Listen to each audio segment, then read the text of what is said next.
আমাদের স্বাধীনতা সার্বভৌমত্বের প্রতি আল্লাহ আমাদের সকলের রাজনৈতিক অভিভাবক আল্লাহ বেগম জিয়া আল্লাহ উনি আমাদের স্বাধীনতার শিরদাঁড়া।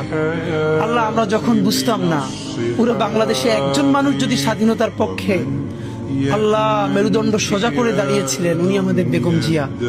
আল্লাহ উনি চরম অসুস্থ অবস্থায় আছেন। আল্লাহ আমাদের প্রাণের অভিভাবক বেগম জিয়াকে আল্লাহ আপনি সুস্থ করে দেন। আল্লাহ বাংলাদেশের সামনে আরো কঠিন সময়, এই কঠিন সময়ে ওনার বেঁচে থাকা খুব দরকার। আল্লাহ উনি বেঁচে থেকেও যদি শুধু সবাইকে গাইড করে পরামর্শ দেয় সেটা আমাদের জন্য আল্লাহ আমাদেরকে রাজনৈতিক মুরব্বী হারা আপনি কইরেন না। আল্লাহ উনি বাংলাদেশের দল মত নির্বিশেষে সকল মানুষের রাজনৈতিক অভিভাবক। আল্লাহ উনি আমাদের স্বাধীনতা সার্বভৌমত্বের অভিভাবক। আল্লাহ বেগম জিয়ার উপরে আপনার খাস রহমত নাজিল করেন। হে আল্লাহ তার সমস্ত গুনাহগুলো মাফ করে দেন। হে আল্লাহ তাকে পরিপূর্ণরূপে সুস্থ করে দেন। আল্লাহ বেগম জিয়া তো একদিন অবশ্যই আপনার কাছে যাবে, কিন্তু বাংলাদেশ একটা স্থিতিশীল পর্যায়ে গেছে। আল্লাহ স্বাধীন সার্বভৌম একটা দেশ হিসেবে দাঁড়িয়ে গেছে।